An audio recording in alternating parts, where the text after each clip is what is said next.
என்ன திடீர் சர்ப்ரைஸ்? எப்படிங்க? ஆமா, உங்களுக்குலாம் ஒரு ஷாக் கொடுக்கலான்னு தான் வந்தோம்.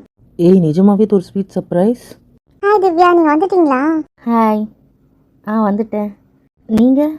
நான் தான் கைல்விழி, உங்கள் அண்ணன் உங்கள் மாமா கூட இருக்கிற ரூம்மேட். ஹாய். நீங்கள்?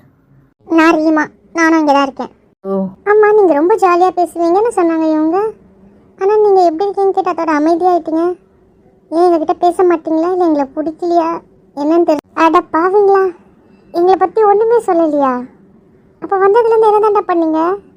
அவங்கக்கிட்ட எங்களை பற்றி ஒரு இது கூட சொல்லலையா? யார்டா நீங்களாம்? என்ன தாண்டா பண்ணீங்க இவ்வளோ நாள்? உங்களை பற்றி சொல்கிறதுக்கா இந்த 10 நாள் நான் என்ன வேணால் செஞ்சுப்பேன், என்ன வேணால் பண்ணியிருப்பேன். அதெல்லாம் நீ ஏன் கேட்குற? ஓ அப்படி.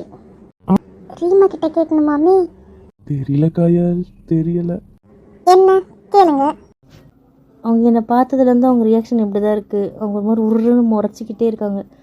அதுவும் அவங்க யாரையுமே பார்க்கல, என்னை மட்டுமே பார்த்துட்ருக்காங்களே. எனக்கு அது ஒரு மாதிரி இருந்துச்சு, அவங்க முறைச்சிக்கிட்டே. சரி, அதான் அவங்கக்கிட்டே கேட்டதும். அப்புறம் ரீமா, நீ பார்க்க ஆசைப்பட்டல என் பொண்டாட்டி, அது இவ தான். பார்த்துக்கிட்டியா? பொண்டாட்டிங்க வா. முடியாது, போமா. என்னம்மா பண்ணுற? கூப்பிட்டா வரல, அப்படிதான். அமைதியா இரு. அமைதியா இரு. ஆமாம், இவன் ஏன் இப்படி சிலையாக நிற்கிறான்?